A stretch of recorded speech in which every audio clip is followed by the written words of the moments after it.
Hi, friends. My name is Eric Barnett. I'm a singer-songwriter from Charleston, South Carolina, and you're listening to Songs of the Unsung. Songs of the Unsung is a podcast where I talk to fellow singer-songwriters about their music, their influences, and what they're working on. This week, my guest is Tim Falvey, also known as Uncle Tim's Bench. Tim is a singer-songwriter originally from San Antonio, Texas, who moved to Charleston via Cincinnati, Ohio. You'll see him playing around town quite a bit, oftentimes at Waterfront Pa out on his bench. Tim is a very interesting and genuine guy, and is very passionate about his music and very supportive in the local scene. He's actually been very supportive of this podcast, giving me messages of encouragement behind the scenes, coming out to the showcases, doing everything he can to support local music. So enjoy my conversation with Tim Falvey. Thanks for stopping by, Tim. It's good to have you here. I'm honored to be here, brother.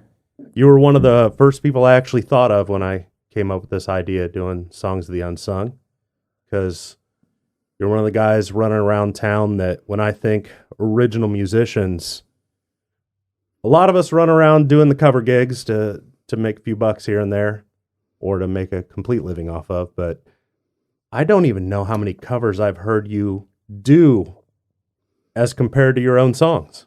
I'm hired to play covers, as I think most of the gigging musicians around the area are hired to do.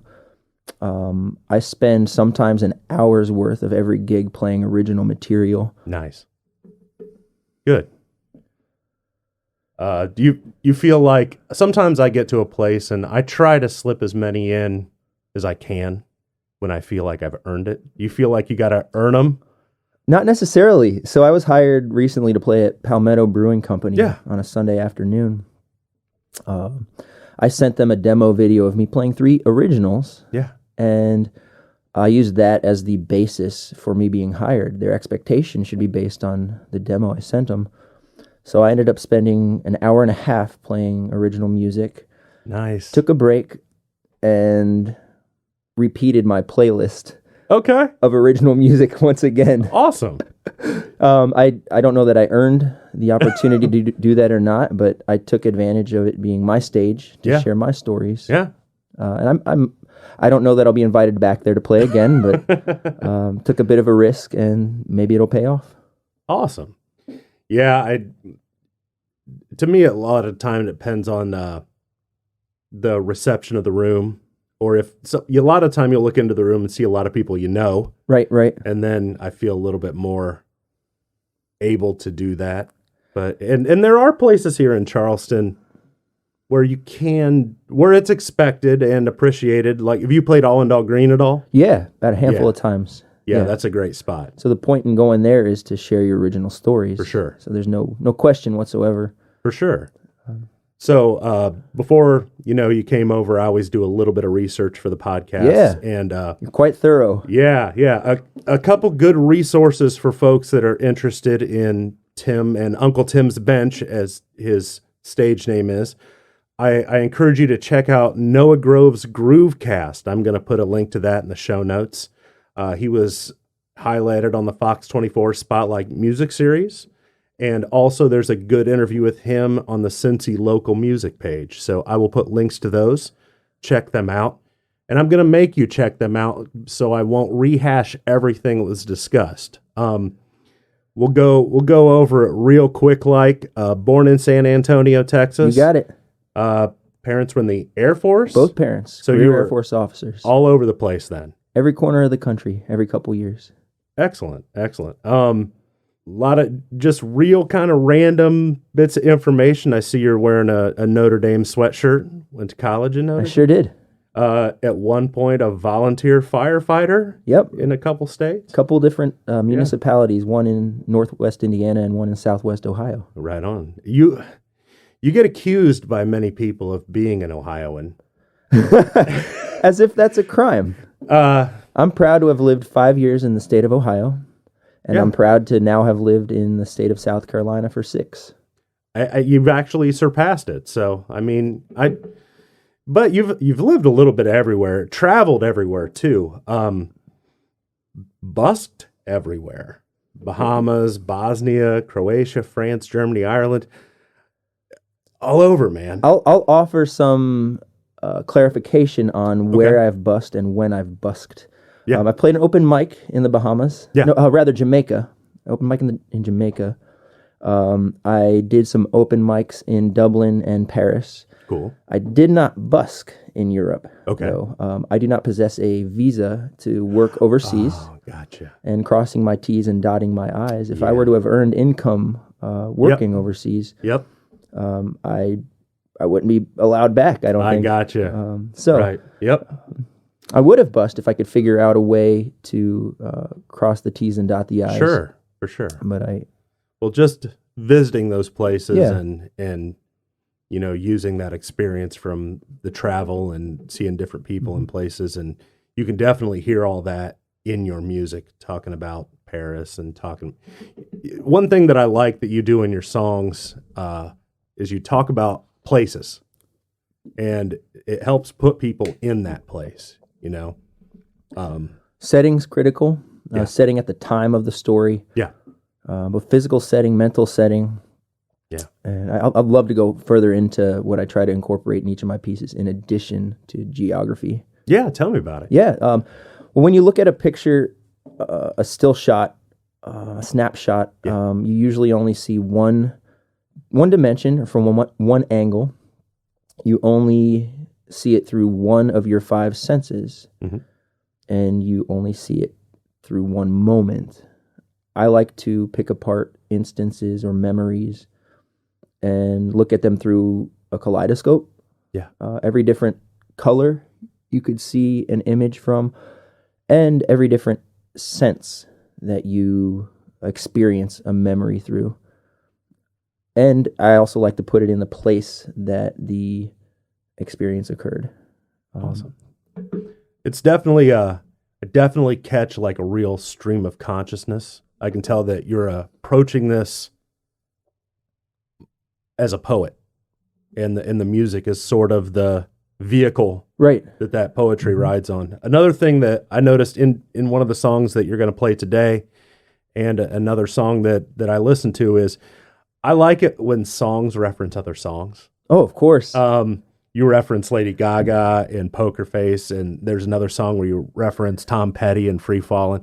I like that. From a, I know you're not approaching things from technique first, but I like the technique of that. I maybe I'm a little too technical about the way I like to break down things I like, but I like to figure out what it is they're doing and what makes me like it. And sometimes it's inexplicable, and sometimes I can go, yeah, he sang about Free Fallin', and that was cool. Right.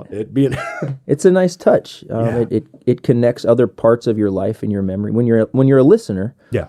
To the song you're hearing in the present. Yeah. And it's a nice ode to the influences who impacted you when you're writing. For sure. To give credit where it's due and to highlight that. Yeah. Yeah. You said before, like Third Eye Blind, Counting Crows, big influences of yours. Mm-hmm. I definitely catch, there's like a 90s alternative vibe. Not to pigeonhole your music, because it's not that. It's through the filter of very hard on your sleeve folk-y. I don't want to call it folk, but definitely that there's a rhythm to the way vocalists in the 90s used to kind of deliver. Like the very stream of consciousness, I got Counting Crows right off the bat. And I even get a little bit of like John Popper of Blues Traveler, the way that just kind of flows out of you. It's very rhythmic as well. Yeah. Yeah. Fluid and rhythmic at the same time when it comes to syllabic insertion. Yeah. Also enjoy, I'm a real big fan of a harmonic or a melodic harmonica. Cool. Big ups to the guys who can play the cross harp on the blues stuff. Like I enjoy it. a lot of the time I've been places and folks are like, can I sit in with you on harmonica? And they would try to play cross. Right. In my particular style, what I do, it's really calling for that Neil Young harmonic or melodic harmonica. And so it's good to hear that. The only reason I don't play blues harp is because I can't figure out how to play blues harp. Man, you have to know, like, it's in this key, so I need this harmonica. and it's like, there's one note you really got to really bend. And yeah, I never figured that out. I wish I could figure out. There's some crews around town that perform that I've been invited to play with every now and again. And their expectation is that, okay, you got a harmonica, you're going to play a blues style harmonica. Yeah. Come sit in for a few songs. I'm a fish out of water. I can't help you guys. Yeah, and it's not like I don't dislike it at all. I love a good blues harp. And it's funny to the average person, we're speaking gibberish, but right. there's just like any instrument there's many different ways to play it, and harmonica is definitely one of them. I've been trying to learn how to do that, and I get frustrated, and then I just quit. I learned sitting on my park bench. Yeah. Strumming a guitar, playing a harmonica in the same key as the song that I'm strumming. Yeah. Over and over and over and over again. You talking to your bench at Waterfront Pa? You got it. All right. Uncle Tim's bench, if you've made it this far and you haven't done the research, give us the back of the envelope blurb about where this name came from. Uncle Tim's Bench is a physical park bench located at the end of the boardwalk at Waterfront Park in Charleston, South Carolina, underneath the flagpoles, the same park where Pineapple Fountain can be found. Yeah. When I first moved to Charleston in 2015, working for a full-time career track job, I found myself compelled to sit and enjoy the ambiance of that environment from that park bench, and ended up bringing my guitar out and playing music there every chance I could when I wasn't working. I realized mathematically that if I approached busking or street performing, playing music to collect tips, the same way I would an 8-hour-a-day job on a regular basis, hour after hour after hour, I could earn enough money to pay my bills. Yeah. And I've never performed in a place in the world that I feel as at home at as I do at that particular park bench. Nicknamed Uncle Tim's Bench because I always felt that the uncles in my life were welcoming storytellers. And Uncle Tim's Bench is a tangible invitation to come hear my stories. Right on. Was it that job that brought you here from Cincinnati? It was. I'd been working for the U.S. Department of Veterans Affairs in Cincinnati for a couple and a half years, but found an opportunity to laterally transfer to work for the U.S. Department of State in Charleston, processing passport applications for 8 hours a day. And I couldn't pass it up. My goal, very specifically at the time, career-wise, was to travel the world, work in U.S. embassies among people who spoke dozens of different languages, and wear a shirt and tie, and make decisions that impacted people across the world. And so this was a chance to take one more step towards that goal. Yeah. And here I am now. Yeah. I left that job after a year and a half. Wasn't the best fit, I'll say.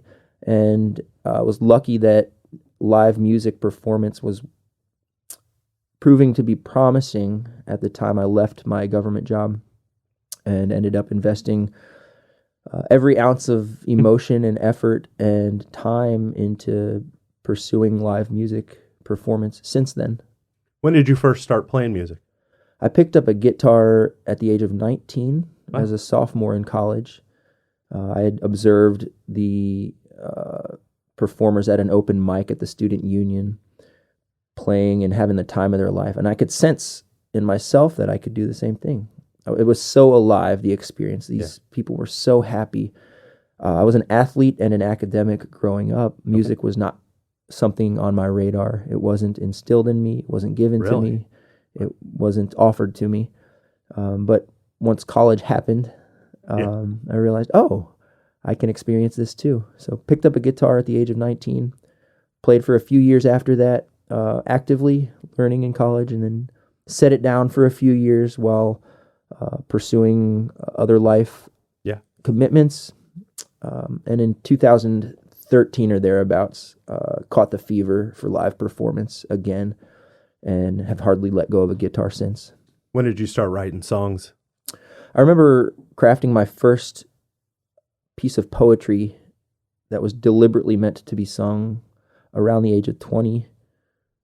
And I think on and off since then, I have written poems or journaled that have been intended to be delivered through music. Right on. Yeah. Yeah, 19, a lot of people would consider that sort of a late age to start. Yeah. I mean, it's not like you were 60 and started playing guitar, right. But I mean, how I don't want to say I envy the kids that, got a guitar shoved in their hands at 8 years old and now have all the access to YouTube to learn everything, but definitely feel like I'd be a little better by now. Right. If I had some introduction, I don't know if I would have wanted it though. All my bandwidth as a kid was spent climbing trees and kicking soccer balls. Yeah. In the summer and hitting the books during the school year. I'd say 19 would be late based on what I've observed of musicians that I spend time with. Did you have friends that were like showing you stuff, or were you basically learning on your own? Learned on my own. Just found some guitar tablature websites and found a few chords and excellent. Have been playing the same 6 chords for 17 years. You have a very unique fingerstyle technique, though. Thank you. He has this really unique way of.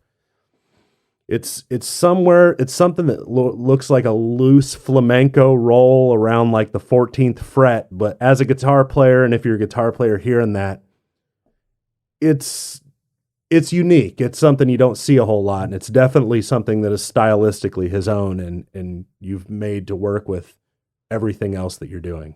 I approached learning to finger pick a guitar the same way I thought a toddler would learn to throw a ball. Okay. And you've got no frame of reference, but you've seen a couple people do it, maybe your parents or your siblings. And so you pick it up and you try to throw it, and it doesn't go forward. It might go backwards, but you pick it up and you try to throw it again. Yeah. And I knew that if I kept on trying, just flailing fingers against the 14th or so fret of a guitar, that 5 years from trying to learn, I would have something down, something fluid and something effective, and it worked. Well, I've noticed. I mean, there's many different ways to approach anything in life, and guitar especially. And there is a school of thought where you get taught the exact right technique to hold each hand and do it, and that produces fantastically virtuosic musicians. Right. What has always worked for me is just trying to figure out within my limitations how I can make this sound, how I can most accurately produce this sound that I have trapped in my head and can't get out. And it's worked for you. I think you'd said before you moved to Charleston, you hadn't really played like an actual legit gig. No, I had my first gig at the age of 30 in Charleston, South Carolina at Elliott Borough Minibar. When I moved to Charleston, I wrote down 3 major life objectives that I was going to accomplish once I moved to my current home, one of which was to run the Boston Marathon, qualify for and run the Boston Marathon. The other was to act in a play, and the other was, the 2 others were have my own gig playing music. Yeah. Because I'd done for 2 or 3 years the open mic scene in Cincinnati, Ohio. Okay, yeah. Absolutely loved it, but I wanted to step up and play my own actual gig. And then the last was to front a full band. Okay. How many of you knocked out? Where are you at? I've done all of them, but qualify for the Boston Marathon. Awesome. But you still run? Oh yeah. Excellent. Hit 4.5 miles downtown today, just to wake up and to loosen up before the big podcast. Oh man, if you see me running, run with me because I'm running away from something dangerous. Oh Lord. I was looking at especially your Cincy Local Music interview. We've played so many of the same places. Isn't that something? Stanley's, Motor. Wild, huh? Yeah, wild. Isn't that something? I didn't realize how involved you had been in the Cincinnati music community until the last couple of months, just briefly chatting with you. Like, oh, this guy's connected to the Queen City. Yeah, one of my best friends in the whole wide world, named Matt Bauman, still lives in Cincinnati. And actually, I'm going to have him on the podcast here in a couple, maybe a month or so. Exciting. Songs of the Unsung is a name he gifted me.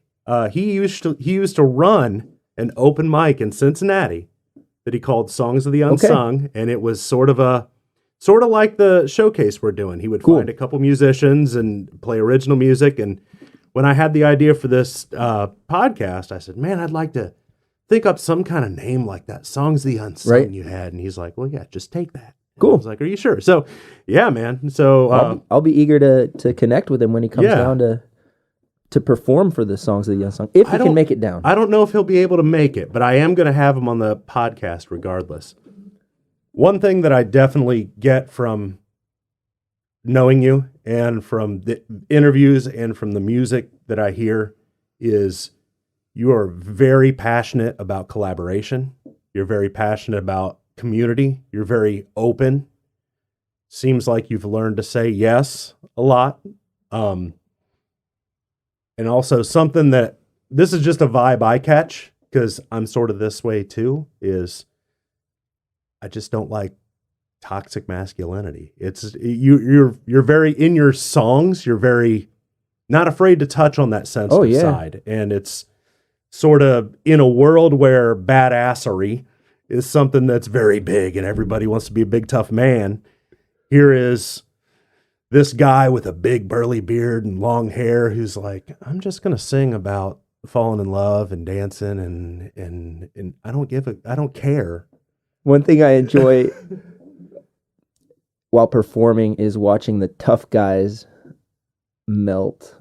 Yeah. Well, I sing songs about sweetness or sarcastic tunes about men in dresses at Halloween parties. It's always, I love making the tough guys either writhe in discomfort or melt in comfort. Or just say, yeah, jump in the pool, man. It's fine. Come on out. Yeah, we're having a good time. Yeah. Yeah. Let's talk. Who cares? Yeah. Tell me about Rhonda. Oh, Rhonda, Halloween party crush of mine. I went to a Halloween party with my then girlfriend in 2017 at the home of Jacob Kendrick, a regional musician whose favorite holiday of the year, as far as I know, is Halloween. So he and his now wife would traditionally, pre-COVID, put on a huge Halloween bash and deck out the entire home. And I was invited by Jacob to come out, and I brought my girlfriend. And prior to her arriving, I took a few mental notes about this burly, hairy-chested man, tipsy, no less, in a dress. And I couldn't help but try to scratch the surface of why I was so intrigued about him. Yeah. And I was conflicted. Like, I was in love with this beautiful gal who came to the Halloween party with me. And I was confused by the attention that this figure took from me. Yeah. And so I decided that after the Halloween party to address my difficulty in managing my emotion, I would or a thought process, I would write about it. Yeah. I do a lot of my most effective writing while sitting on an airplane, writing on the tray table. And it was actually a flight from Charlotte, North Carolina to Cincinnati, Ohio, maybe a week after that Halloween party, where the words to what we now know as Rhonda Rhonda spilled out of my pen or pencil. And now today we have a fun tune that's catchy and colorful and can be comical, depending on how you look at it. One thing that I really like that you've done with that as well are all the t-shirts. Oh, yeah. And you encourage folks, like, if you get the t-shirt, snap a picture of it wherever you're at. Because is it Where's Rhonda? Is that what the shirt says? The shirt itself says I Heart Rhonda. I Heart Rhonda. But similar to the I Heart NY Yeah. shirts from New York City. Yeah. But the tag that or hashtag that I would like to use to help the momentum keep going is hashtag Where's Rhonda? Where's Rhonda? Yeah. That's what I like that. It's not like, you don't strike me as a guy who attempts to market yourself in a very technical way, but you've come across something where it's like, oh yeah, it's trendy. It's your thing, man. I like it. Yeah. I like it. Everybody's got to find their thing, and you've been finding yours. I enjoy that. Thanks, man. So when doing research on you, I always listen to the musician's entire catalog. And I did. And it's fantastic. Starting with Live from Rockwood Music Hall, 2019. Recorded November 3rd, 2019 in New York City. So was that intended to be a live album? Did you go from the beginning, I would like to record a live album, I got a gig at Rockwood? Or was it something where you just got a really good recording from it and you're like, oh, what the hell? Yeah, I cold emailed Rockwood Music Hall. Yeah. And said, hey, I'm going to be in Manhattan in this window of time. Wondered if you had any openings, and we're looking to book a solo act with original music. And I actually heard back from them. They said, let's get you a date. Awesome. And they told me in the follow-up email that they had a house sound technician who would record everything for me if I wanted. Oh, sweet. So I said, sure, let's capture what I can, and decided that I would chop it up into 9 different tracks. Yeah. Master it and share it with the world. Well, sounds great, man. Thanks, It sounds like you intended to going right into it. Yeah. That's what I wondered, because, a live album, there's 2 ways you can look at a live album. There's folks that do the live album where they record like 3 nights in a row, and then they take the best of, and then they overdub, and then there's folks that play a really good show that got recorded, and you're like, well, hell yeah, that's a live album, isn't it? It worked. Yeah, it's great, man. It's a great introduction. Sometimes I like to hear live versions, especially of yours, because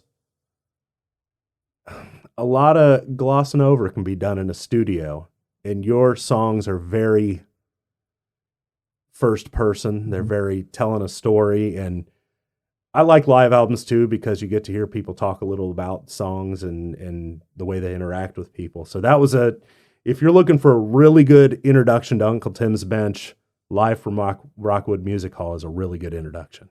And not to disclaim the production, it is a representation of my stories and delivery. Yeah. At the time it was recorded. My first release on streaming platforms was in, I think, late 2017. I've played that song or those songs hundreds.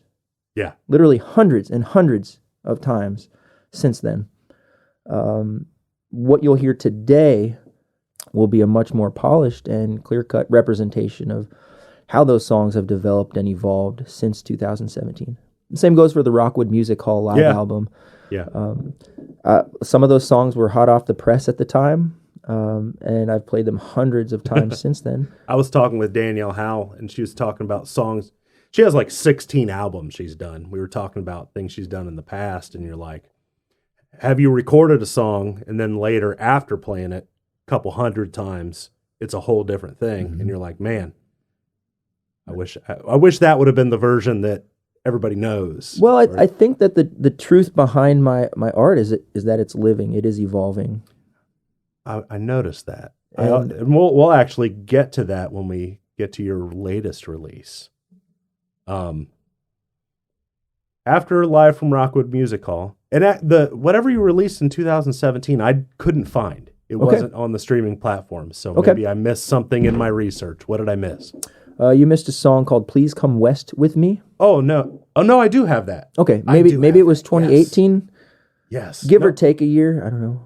I have all your singles all in a list. Understood. Yes. So that's It's under the singles list. So the singles: Charlestown Bridge, Please Come West with Me, sung for Tala. Something in French I can't pronounce. We'll leave it at that. It's a love song. Yeah, Sirens Play. A word that real smart people know that I can't pronounce. Not So Full Moon. A couple versions of Tiger Lily. A couple versions of Ronda Ronda. One Last Waltz. One Hit Wonder. Reveille. Tell me, are there ones among those where you're like, that's the good representation. That's the one to start with to really get what I'm about. I think One Last Waltz. Yeah, is best representative. It's a one take studio recording with extra instrumentation and production done post recording that very, very clearly represents in a studio form what you'll find live. It's not deceiving. And that's the one that mentions Tom Petty, isn't it? That's actually Tiger Lily. Tiger Lily mentions Tom Petty. Yeah, that's a good one. That's another. I mean, I remember the first time I saw you play, I was like, oh wow, this guy's really doing something different here. He's doing this. He's doing very stream of consciousness, very much telling a story. And I remember Rhonda Rhonda. I remember Tiger Lee from the first time I saw. I'm happy play, to hear that. Like maybe 2-3. The song is ago. so special to my heart. Oh man, it's a good one. It's a good one. Are these? Where were you recording these? Are these kind of home productions? Or are they here, there, and everywhere? Here, there, and everywhere. The first 3 releases, Please Come West with Me, Sirens Play, and a Poem for Tala, were recorded by Roulette Records in Charleston, South Carolina. Producer Mike Price, he specializes in hip-hop production. Okay. But I needed a studio. I needed to lay something down. Yeah. I was at the point where I needed to have something tangible or audible to deliver and represent that which I do live. Yeah. And so, all right, I'll go anywhere. I don't care. I just want to record something, and this is what I did. Those 3 recordings. I recorded a handful of songs. I think a handful, or parts of a handful of songs, in the home of a friend of mine in Keyport, New Jersey. Kyle Wolf specializes in hip hop production himself, and he and my cousin had a hip hop duo that spanned maybe, I'm going to guess, anywhere from 4 to 8 years. Is that the Empire Project? That's the Empire Project. Yeah. And those 2 cats are trusted, reliable, and hungry artists, and I thought it'd be cool to work with them just to lay down some poetic folk tunes. Yeah. And they captured some of my music. They also redeveloped Rhonda Rhonda into a quintessential like hip hop, a harmonious hip hop piece. I recorded a version of One Hit Wonder with my friend and local musician Michael Duff, who does a lot of who created a trap synth pop version of One Hit Wonder, which I play in my folk manner at my live gigs solo. And there's a few others out there. They're all a lot of them are one take productions. Mm-hmm. Some of them are a little more fully produced, but here, there, and everywhere. I haven't been fully invested in developing a long-term relationship with one production suite or company or producer. Gotcha. I'm dating around. I'm dating around with both recording opportunities and with fellow musicians who I care to collaborate with over the long term. I'm always interested in getting people's take on singles versus albums versus EPs, what have you. Yeah. And I know personally from like a musician's perspective is a lot of these things are budgetary. There's no record label paying for us to go in the studio and everything. So a lot of the time a single may be the most economic way, or sometimes it's just there's time related too. Like I don't have a lot of time to go in and do a full length album, and sometimes a song just comes out and you're like, I got to put that out right now. Right. So yeah, I was heretofore I've never been ready to produce a full album. Yeah. At this point, I've got the material I need to make 2 full albums. Awesome. And I know the artists who I want to collaborate with to take something off the ground, who all live in the area. Right now, it's a matter of resources, and it's a matter of getting everybody who I care to record with in the same place at the same time, as necessary to create an album. Yeah. Your latest release is Go Back to Ohio, which I didn't know if when I initially saw that on Facebook, I thought maybe that was just like a direct message from you, and you were like, man, go back to Ohio. We've had enough of you here. But for those of you who are not from Charleston and you don't understand just the hate towards Ohioans, there is a gobacktoohio.com. They sell bumper stickers. It seems like somebody created a direct pipeline from Ohio to here, and it wasn't Tim and it wasn't me. So don't blame us. I mean, we're not driving around with Ohio State bumper stickers and wearing the sweatshirts and doing all those things. I knew you'd get a kick out of that, man. I did. What was the title? Just like sort of a tongue-in-cheek thing, or what? Absolutely, yeah. I mean, I want there to be a mental response in people who see the title of the tune. Ideally, it would have been a full 12-song, fully produced album, but I don't know that. I don't know when that's going to happen for me. Yeah, and so I'm just going to release a living room practice session. I was sort of. It sounded like recorded on a smartphone. As a 8-song album, and I decided to title it Go Back to Ohio, inspired by graffiti on the wall of the men's bathroom in Giovanni's Pizzeria in the Rainbow Market on Market Street. I've spent countless hours over the last 5 or 6 years doing my busking act outside of Giovanni's Pizzeria, and anywhere from an hour to 5 hours in a sitting playing music. Well, you got to use the bathroom. When you're playing that long.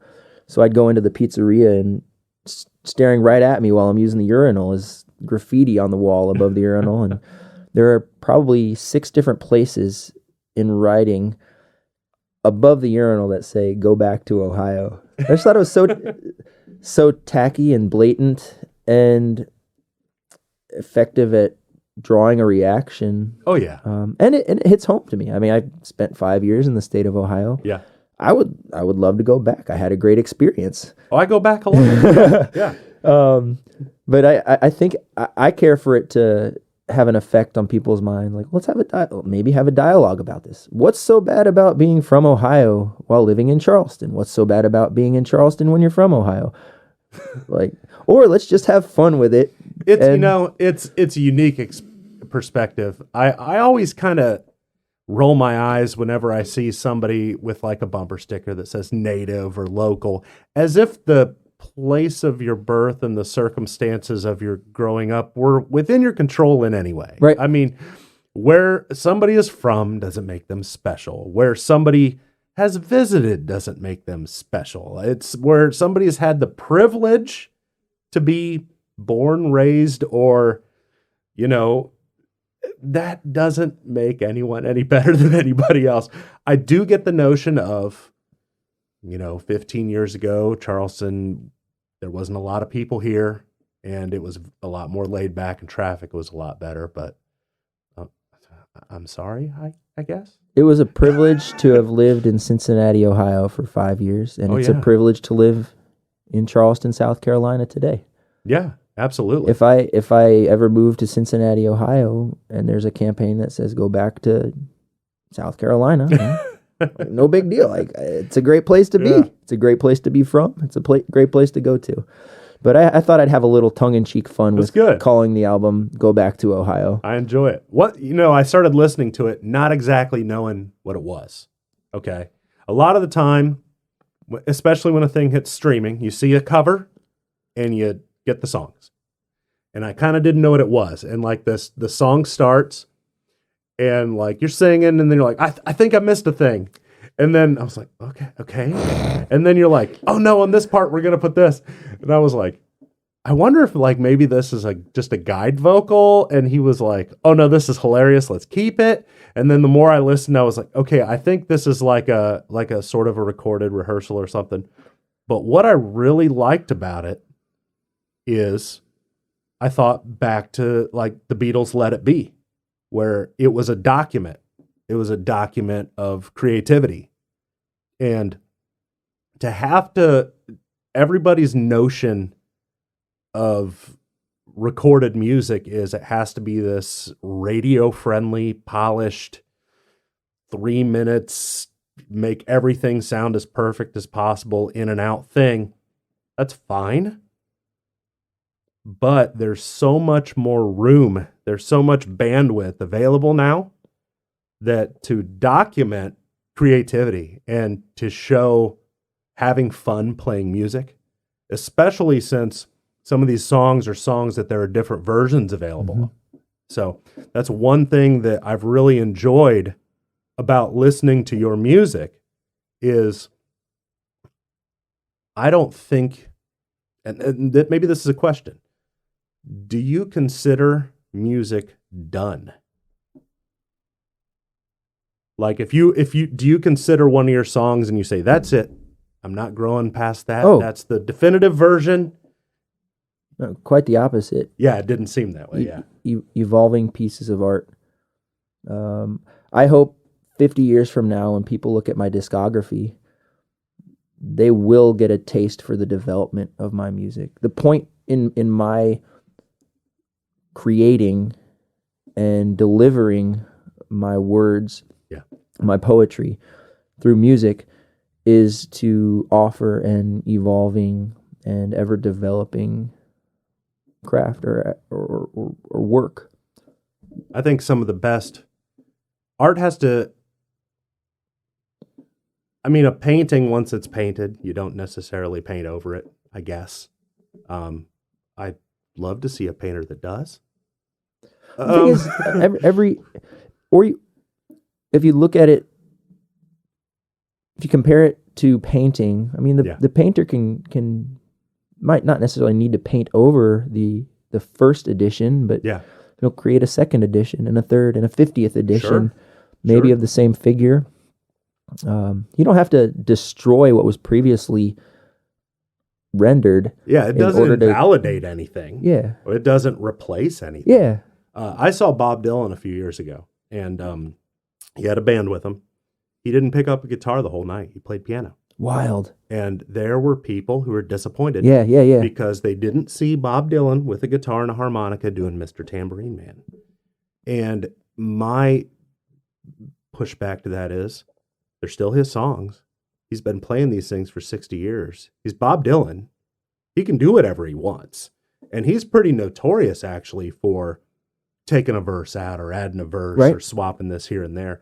And I think more people should look at music as not a finite thing, not a thing that where once it is recorded, that's the statue that's been chiseled. It's a very malleable thing. And I know when you talk to Noah Grove, you talk that you really love collaborating, throwing different musicians in and seeing how they interpret the tunes. And that's such a cool way to look at things. There will be a point down the road, hopefully in the very, very, very near future, when I decide to commit to a set group of musicians. Yeah. I think that's the last several years of, like I said, dating around in the music scene, getting to know musicians, seeing who I jive with, who jives with me, who get my material or my vision without me even needing to explain it. It's not going to come to an end, the Uncle Tim's Bench collaborative ethos by any means, but I think it's time I need to tighten things up and find a band. I mean, you want to lock something in and put down a flag and it's time. Document that particular time in history. Yeah. Mm-hmm. I dig it. But I mean, from its inception, On the bench itself, years ago through today, a major part of what I do and what I've cared to do is find and meet musicians who have no reason to share time and space together. Yeah. And then create something. Awesome, man. While we're talking about collaborating with musicians, would you like to play us a song completely by yourself? I would love to. What do you got? This tune's called Coffee Cup Collateral. And if you can imagine meeting somebody and spending time with them for the first time, both you hoping that there's another time around the corner when you'll see each other. You could also imagine maybe sending that person home with a trinket of yours, holding it hostage until you see each other again, but doing so voluntarily. Coffee cup, in the case of this piece, is the collateral. Awesome, man. Let's hear it. Coffee Cup Collateral, coming at you in B major.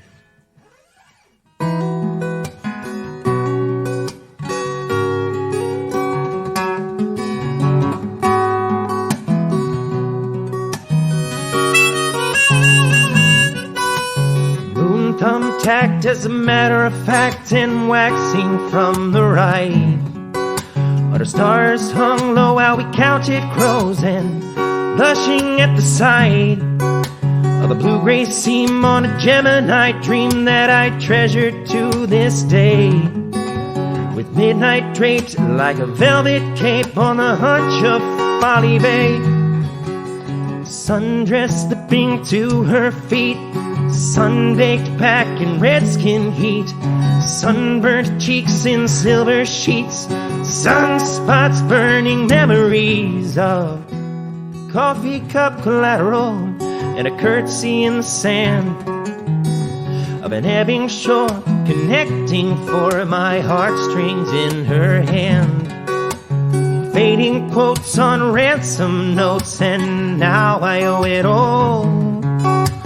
Trinket taking and curfew breaking and coffee cup collateral. Now I owe it all to coffee cup collateral.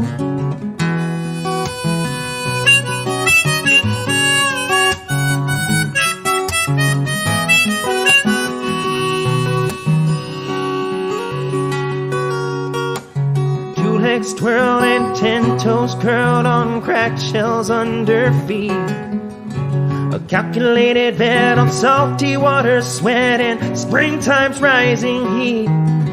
Sealing a chance for one more dance under phosphorescent skies. 6 new steps in riptide jets and harbor lullaby. Sundress slipping to her feet, sun-baked back in redskin heat, sunburnt cheeks in silver sheets, sunspots burning memories of coffee cup collateral and a curtsy in the sand of an ebbing shore we were connecting for. All my heartstrings in her hand. Fading quotes on ransom notes, and now I owe it all. Trinket taking and curfew breaking and coffee cup collateral. Now I owe it all to coffee cup collateral.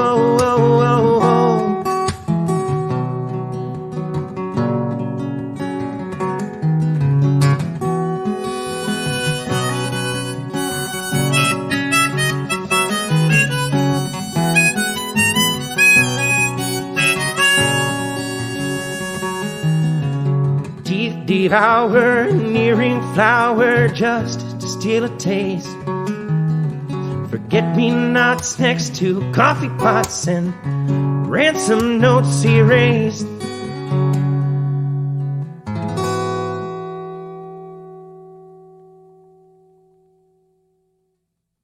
Very nice, man. I like that one. I'm happy you could enjoy. It made me kind of wonder, these songs that you write that are kind of self-contained stories, I imagine you like it when people actually know the story behind it. Do you feel that that's important for people to know the background, or do you think letting people interpret it for themselves is the way to go. I think a grander audience left without the specific inspiration or memory is fine. But I think in conversations like the one you and I are having, or somebody asks, like, yeah, I'd be glad to tell you the impetus for that piece. I draw a lot of that from both of my primary inspirations and songwriting inspirations, Counting Crows and Third Eye Blind. Yeah. I don't know what the fuck they're talking about most of the time, but Right. it is both vivid and vague. Yeah. In one, it's active and alive, and it is quite compelling. Yeah. I'm drawn in. Maybe they have truthful stories or memories behind their words and their pieces. I don't know. I honestly don't care to ask them. I like being. I kind of like the mystery. But if somebody wants to ask me, what's the deal with Tiger Lily? What's the deal with Ronda Ronda? What's the deal with Reveille? Like, sure. I'm not hiding it from you. It's not the first foot I put forward. Sure. Yeah. I used to really love storytellers, VH1 storytellers, watching that. And I don't know, man, maybe I just have to read into stuff too much, but sometimes I dig it. I like listening to a song and at least being able to interpret something for myself. For sure. Sometimes I've heard the story behind something and said, I liked my version better, or I wish I didn't know that it was such a simple or dumb, something I'm also catching off of these songs are because they are so close to you and they're so much from the heart that, and this is just my perspective because that's what I try to do with my music is it a little bit therapeutic? It's more than a little bit therapeutic. Yeah. I do music first and foremost for healing for myself. Yeah. Secondarily, to offer a balm for other people if they so choose and so need to heal. It is more than therapeutic. I feel that what a lot of artists want in general is to be understood, or at least to put out something that gives people the opportunity to understand you. You know what I mean? Do you feel that way at all, or is it just is it sort of a mind dump, or prior to it being a mind dump or a unfurling of who I am and what I am so that people could understand me? It's just, I think a story for the sake of being a story, or a picture for the sake of being a picture is fine. Yeah, I do. So whether or not there's a healing aspect or a deep emotional requirement for the piece, I don't think a song can stand alone as a story before it ever is, an emotionally healing and or an emotionally healing element for somebody's life. And I'm fine with my songs being just that. However, there's a depth to them. Yeah. There are layers of imagery in the words. There are layers of allusion. There are layers of purpose and symbolism. Just as well as there are layers of intention. And like I said, for me, healing is one of them. At the age of 19, which is when I picked up a guitar, I was diagnosed with bipolar disorder. I was a sophomore in college at the University of Notre Dame, and for 3 to 4 weeks of time that fall, when I should have been out cheering on the Fighting Irish in the stands at Notre Dame Stadium, I was locked in a psychiatric hospital. I couldn't leave.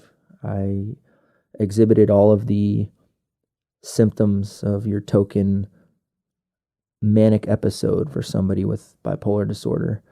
And it needed to be dealt with. Yeah. Music showed up to me when I was in that hospital. There were periods of comfort, and there were periods of warmth and periods of stillness in the chaos and pain and fright of my hospitalization that were available to me in music.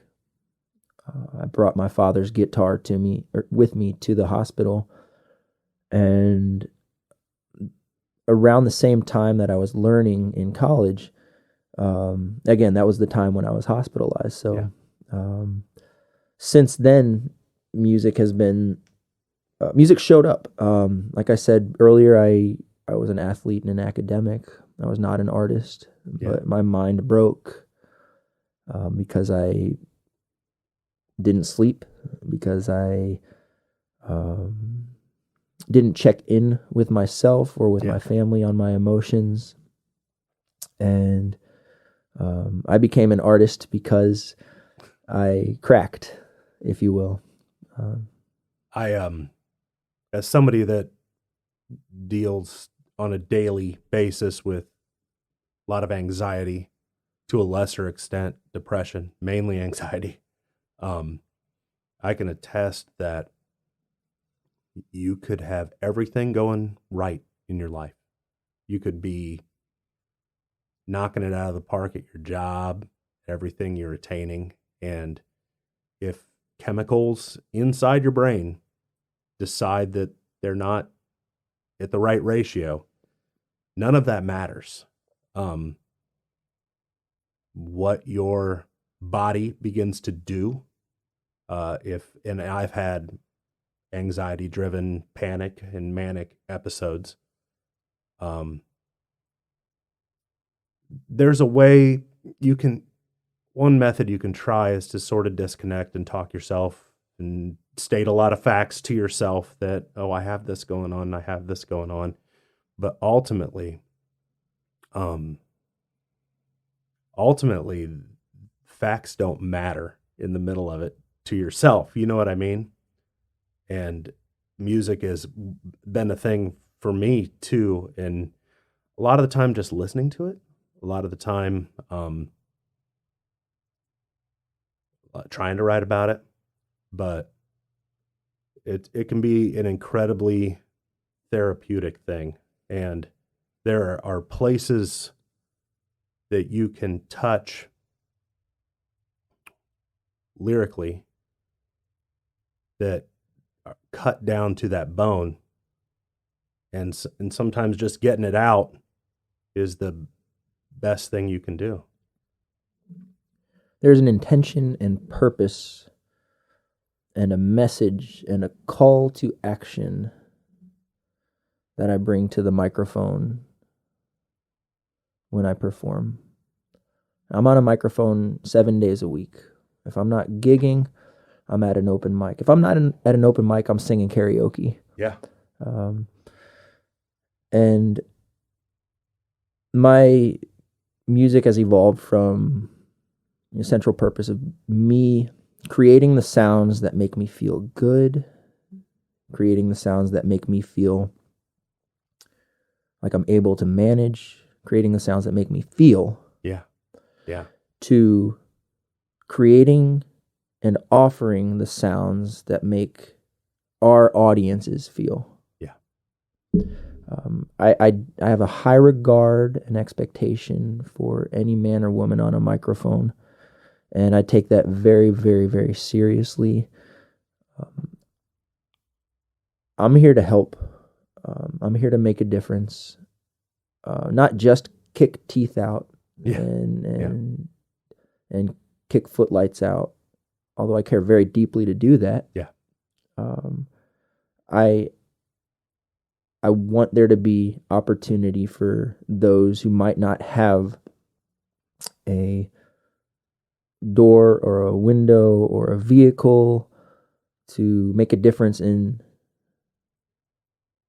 their lives through music. you might not become a musician by watching me play music, but you might realize, hey, there's a chance that I could work through or work out what's going on apart from this 3-hour gig that Tim's performing at. Yeah.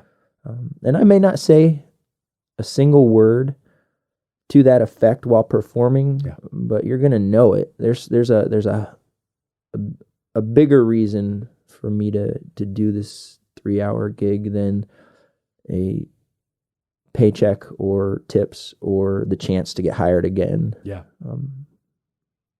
I want to help, especially that 19-year-old kid today who's locked in a psychiatric ward. Yeah.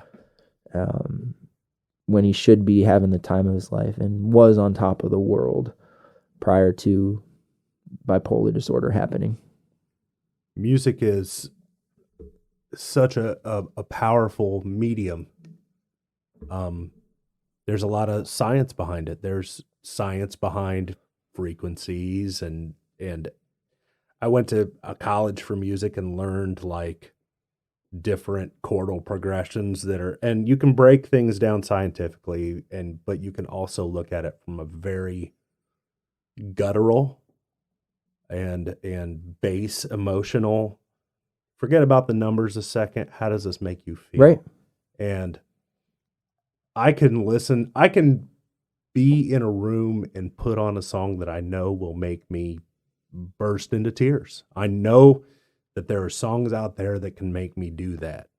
And that's such a powerful thing, man. It's such a special thing. And I know as a performer, especially playing around town where people want to hear the same 15 songs that they've heard every musician run around playing, that I play to a lot of backs of heads or people who, for no fault of their own, went to a restaurant to eat. They didn't, or to a bar to drink. They didn't go to hear me play my songs. And number one, up there playing them, I'm entertaining myself.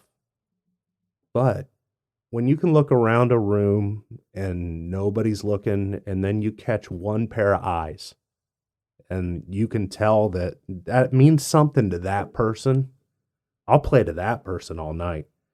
In a room full of 100 people, I will play to one. And I'm sure that you feel that way too. Oh yeah, yeah. I mean, I do have to pay rent. Yeah. Yeah. So it's nice to be invited back to play again at the place. Yeah. It's nice to have somebody say, "Hey, where's your next gig?" Yeah. So I can bring my friends. Yeah. And we can all see you play. But the intrinsic value of connection, is critical to what I do. I couldn't go through the process of trying to develop myself as a gigging musician, the ins and outs that entails, if there was no connection available between me and an audience. I mean, I've had gigs in town that have, and I'm not going to mention any names, where I've stood up there and I played the songs, I've got the check, and I got rebooked, and I kind of didn't feel that much, but it was easy. It was easy there was a place to park, and it was easy to get in and out of, and you keep those gigs to pay. But sometimes there's gigs where they just mean a little more. Yeah. Especially if you play something and somebody's like, let's hear more of your songs. I'm interested to know how you manage people requesting music. Sure. I have no problem with taking requests. Chances are I don't know it. Yeah, same. But I will, I think, diplomatically and sincerely say, hey, I don't know that particular song by that particular person, but let me play you something that I wrote that you're going to like twice as much. Yeah, man. Show them something in that lane. Hey, if you like that, that's like the least common denominator version of it. Let me go deeper. I like that. Also, I purposely don't bring an iPad anywhere because then people just have you look up whatever they want to hear. My set list or available repertoire for gigs has hardly evolved in doing this 5 years. Really? I think that's fine. I've been able to eke by in the last 5 years with a pretty limited set list. But I want my mark on the world to be my music, so Sure. I care for my set list to be saturated with original material, and I think that's fine at the expense of the 15 songs in the canon of the low country cover music scene. It's fine if we could probably, if you and I were tasked to make a playlist of what gets asked for without seeing each other's, we'd probably at least get 5 or 10 to be exactly the same. And you know what? There are musicians running around town playing those fantastically. Tip them. And the best part about music is there's so many ways to do it. Right. But you're building your stage. You said it. You said it. When it comes to writing your own songs, are there kind of tried and true methods that you say, I'm going to write a song now, this is how it goes? Or is it sort of you're catching songs as they go by? It starts with words. Yeah. Describing images inspired by events. Okay. And it might be one phrase that I feel is catchy that captures completely the excitement and kinetic energy and passion or emotion or color of a moment. And sometimes I'll flesh that out. Mm-hmm. That will ignite several other images described through vocabulary from the same event that I string together. Other times it stands alone, and sometimes it stands alone for years and years and years with potential energy. It always starts with vocabulary. My pieces can and will stand alone without music just fine. You hold them to a fire. Yeah.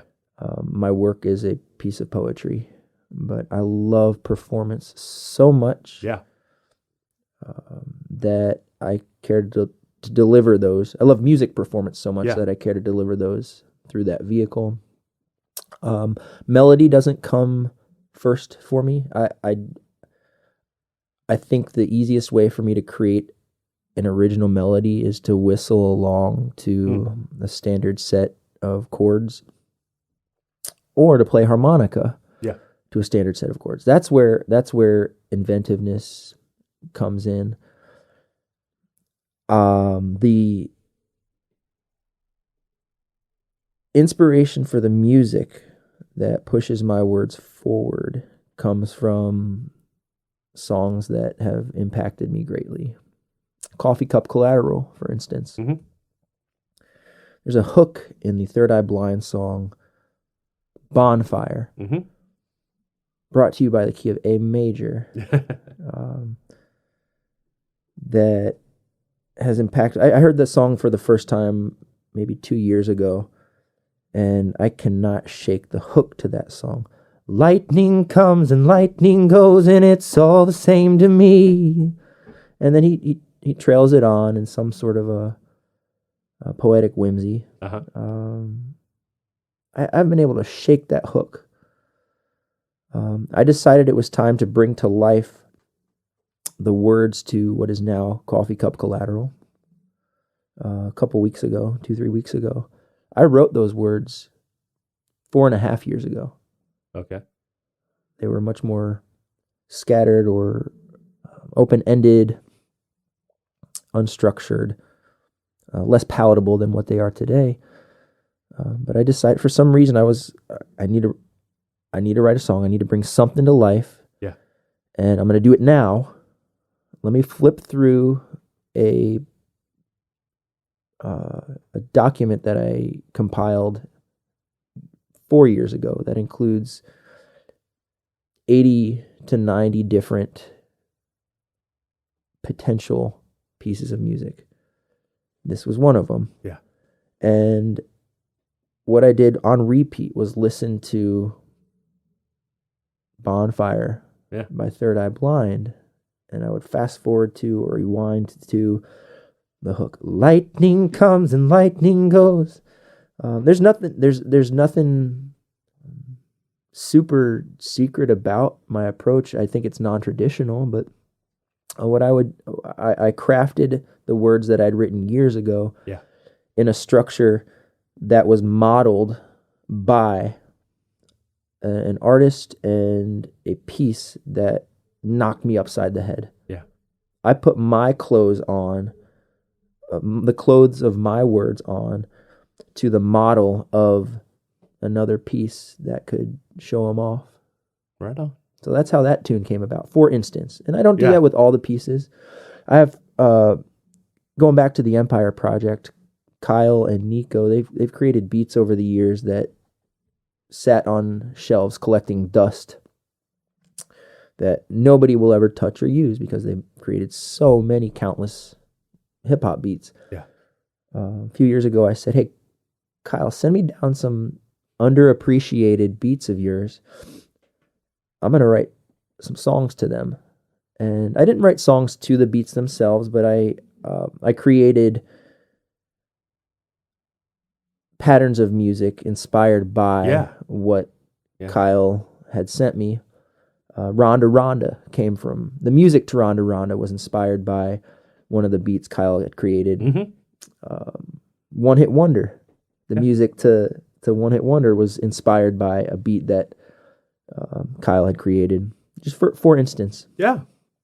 The music, the melody doesn't come naturally to me, but if the words do, and they do, they need to partner up with at least a model for what my music could be. Yeah. That's how that comes off the ground. Yeah. A lot of people I talk to, I'm notorious about, I will write a lot of music and never get words. Okay. But the songs that I've written the fastest are ones where the words came from. Okay. It's such a weird thing. It's hard to make words fit a structure, but it's easier to make chords fit words, I think. Interesting. Okay. I've found. Naturally for me, the words are alive with syllabic rhythm and cadence. Yeah. There's a dance to them in my head. That's why I feel like it's hard to fit that cadence to music. If that comes second. That struggle and that tension to me is probably the hardest pain stake about creating a song of my own. Sure. But you sit down and you wrestle with it. Yeah. You grapple with that. I'm afraid of the work sometimes, but do you sit down a certain amount of time each day, or is it a thing where does inspiration have to strike you, or do you ever just sit there and try to push it? I'll do both. Yeah. It is work. I use the word painstake to create. When you're kneading dough to create a loaf of bread, final product that can be consumed. Yeah, you're putting some toil into it. Yeah, and it's not gonna always naturally come to me. Mm-hmm. I see the pictures in my head. I know what page of my mental dictionary to refer to find something to describe it and make it come alive. But I don't sit down for an hour, 4 hours a day to dedicate it to writing. I'd rather be out interacting with human beings or performing. But when the poem comes to mind, I will fight. I will go toe to toe with this set of words to latch it down into the music. Once you have like a thing, and you're like, I can hammer this into something. Yeah, I've heard of I forget exactly where I heard it from. Somebody talked about filling the well, and the well being life experiences or And it seems like a lot of the travel you've done, the people you met, the places you played, you're filling this well. And when you're talking about like having poems and everything, you're going to the well. Oh yeah, I don't have to fabricate a song. Right. You just go to the well. Remember life experiences. Nice. Like they write themselves or they exist in the well. I don't fabricate them. They are begotten by just unearthing them for you. I think it's like, I think I was reading like Stephen King where he was just talking about like, oh, I just have to dig them up. They're there. I just got to find them. Yeah. I'm standing out with a butterfly net and just trying to catch it as it goes by. And I find that so bizarre when I meet musicians whose primary digests of original music are things they've contrived off the top of their head. Like, what? It's bizarre to me. Yeah. How did you? There's some brilliant pieces of work that have come from people I know. Yeah. Who fabricated that experience. It's absolutely vivid and beautiful. I don't know if I have any songs that are fiction. Okay.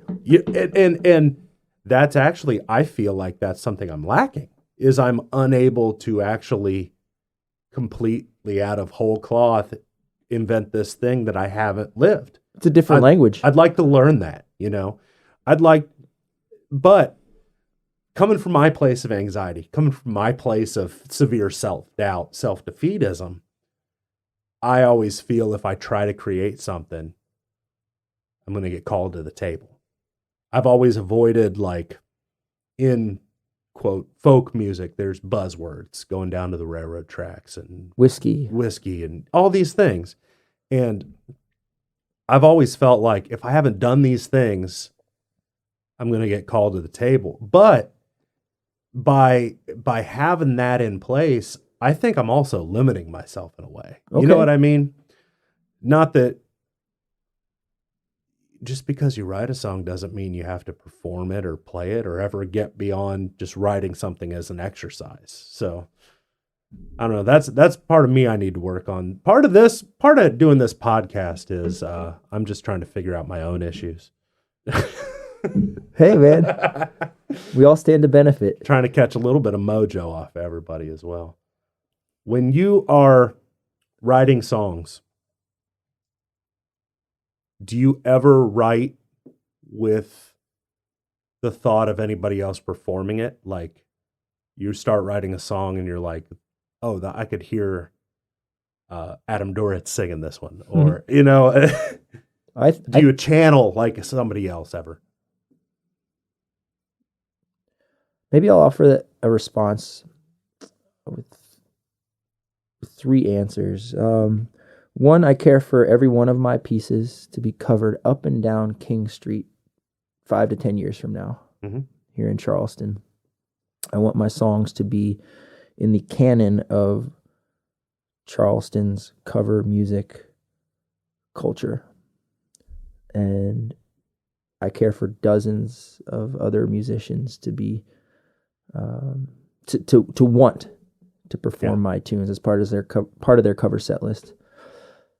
I want to be the one to make them famous. Yeah, I do. Of course. But if somebody else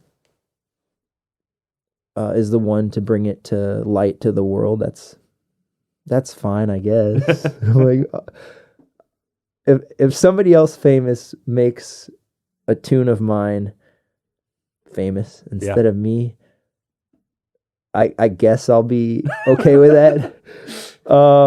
Is that one of those God bless, but goddamn? Right.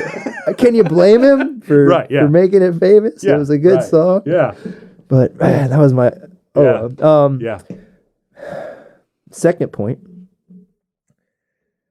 I imagine I am Adam Duritz of Counting Crows or Stephen Jenkins of Third Eye Blind. Yeah. On stage delivering these tunes. If not them, then the frontmen of each of those bands. For sure. Because I care very greatly for what they do. They have impacted me immeasurably, and they've been the models for what I do as a musician. If I am a professional basketball player or a high school or college athlete who wants to be an NBA champion, Yeah. I've got my models of excellence. Yeah. I've got my Michael Jordans, who have a team surrounding them, who are going to go to the top. And I, as an aspiring NBA Finals champion, am going to imagine like I'm taking several game-winning shots. Every kid has said 3, 2, 1 and launched that Bam. 3, and that's what it's like writing those songs. And so I by the same token, imagine fronting the two bands that have shown me what a performance is.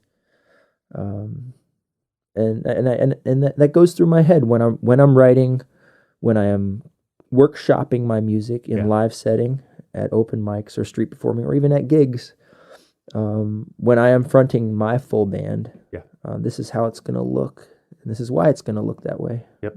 So maybe I'll answer. Those are my two major bullets with several sub bullets to that. Sure. That question you have there.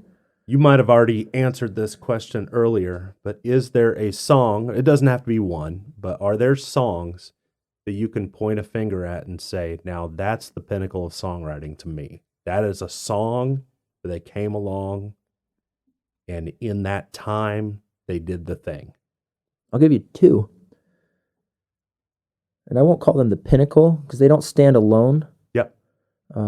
These are two examples among a few dozen that established to me what a work of music is. One of them is called A Murder of One by Counting Crows. Mm-hmm. The other is called Blinded, with a parenthetical title, When I See You, by Third Eye Blind.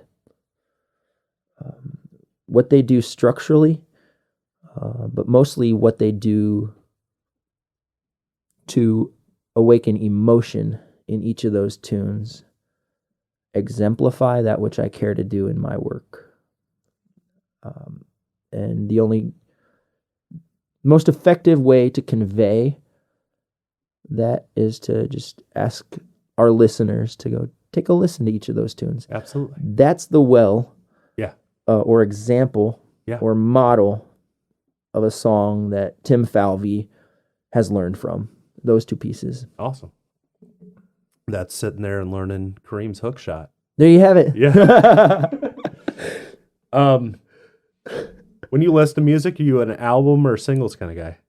I don't think I'm either. Yeah. I don't go out of my way to pick one or the other method. I listen to a single song from an album. Yeah.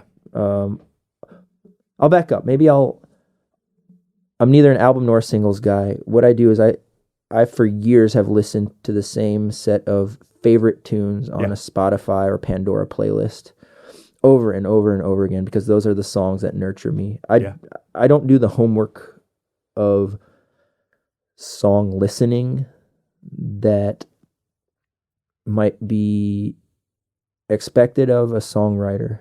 I don't. Yeah. Of late, maybe the last couple years, I my ears are more in tune to study while I'm listening. Definitely more so in a concentrated way in the last 2 years of my life. But I don't think I approach song listening either way. Do you have any albums that throughout your whole life, like that's been the album that what's the album you've heard the most? Out of the Vein by Third Eye Blind. That's the album I've listened to the most. I realized, not even recently, but I've realized that there are like a small handful of records that I know so well that I know like every breath taken, right? And every guitar string scratch, every bit of it. Yeah. And if you took two songs that went back to back and you took 1 second out in between them, I'd feel that second. Or if you shuffled that album, I couldn't do it, because you hear the song ends, the next song. I mean, I've Oh, got about I comprehend. Yeah, I've got about 4 like that. Awesome. You ask about albums and examples or Yeah. ones that have made a difference to you. The template for what an album is to me is Dizzy Up the Girl by Goo Goo Dolls. Oh, yeah. One of the first 3 CDs I ever owned. And I listened to that nonstop for 2 years from the age of 12 to 14. And it taught me what an album was from front to back. This is the template. Yeah. This type of song goes here. This type of song goes here. This is how they're strung together. This is how they relate or don't relate. Yeah. When you create an album of your own, that's what you do. Yeah. Create this album. It's a cohesive thing. Mm-hmm. It's a thing that takes you on a journey, and by the best albums, by the time you get to that last song, you've been through the ringer of whatever emotions they were sending you on, and then by the end of it, it's just they've wrapped it up, you know. Awesome. I'm glad you feel that way. I mean, sometimes I talk to people like, oh, there's a purpose. Yeah. Well, I mean, most every one of my tunes has been written standalone. Yeah. But there is a relationship among all of them somehow that will be stitched together in the form of an album. And you're going to get it. There's a saga here, guys. They're different chapters in the same book. You just have to figure out what order it goes in. Man, I'm excited to hear, you know, when you finally get that group together and you make your statement in terms of whatever that cohesive album is. Thank you so much for coming along today. Care to leave us with one more tune? This one's called King Hurricane. All right.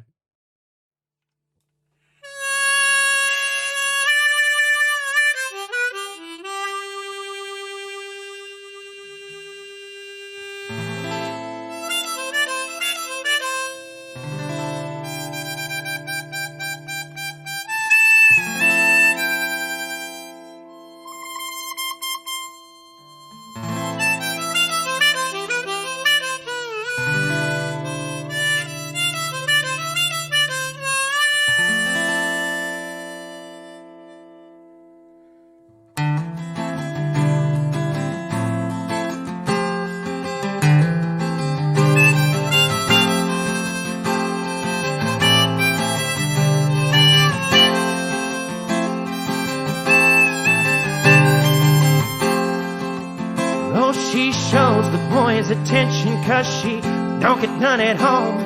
The Queen of Carolina swears that she's the only one. Hot showers and cold sheets are her forte, yeah. Queen of Carolina calls me King Hurricane.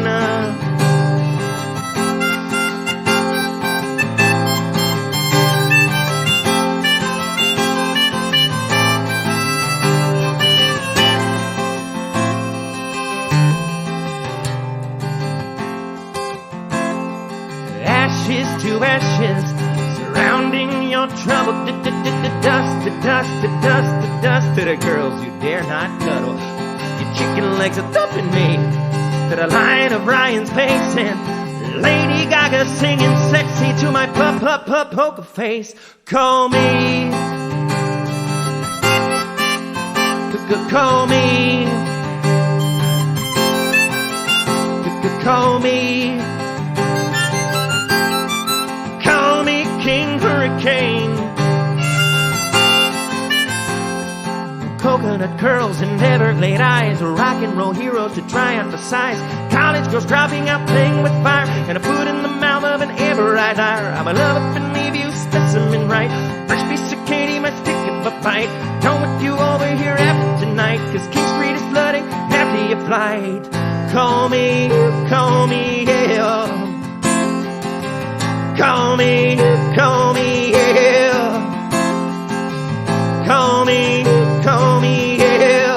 Call me King Hurricane.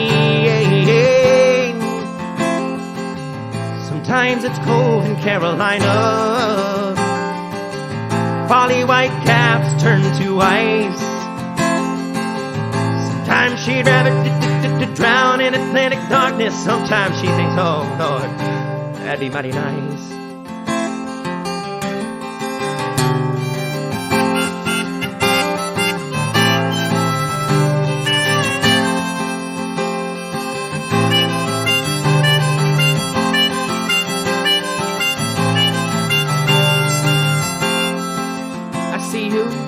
Looping the loop around Jupiter's hoops. It's last call on Market Street, Lord, summon the troops. Would you put on a little tap dance, diverting from the truth? You could be my alley cats, or I could be your oops.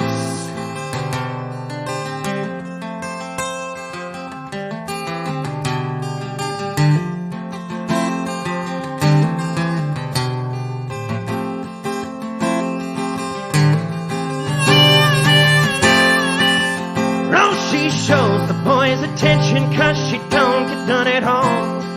Queen of Carolina swears that she's the only one. Hot showers and cold sheets are her forte, yeah. Queen of Carolina calls me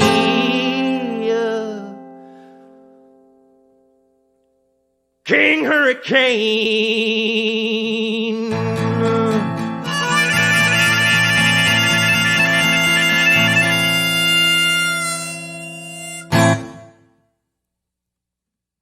All right. Very good, man. Thanks, brother. Well, there you have it. I hope you enjoyed my conversation with Tim Falvey, a.k.a. Uncle Tim's Bench. I'll have all the links to his music in the show notes, so be sure to check that out. Also, if you haven't liked Songs of the Unsung on Facebook, Instagram, YouTube yet, I don't know what you're waiting for. Every artist says that he can get by without validation, but it always helps getting those clicks. So for the next couple weeks, I'm actually going to be out of town, but I have a few podcasts that I've done that hopefully I'll have edited and dropped and ready to go, so it won't seem like I'm on a big road trip. As a bit of a spoiler alert in the upcoming weeks, look forward to hearing from Holland Bell Hills, Colleen Loy, and Ron Daniel. And also, I never really talk about my own music, so go to ericbarnettmusic.com if you're curious in what I do. We'll see you next time. Thank you.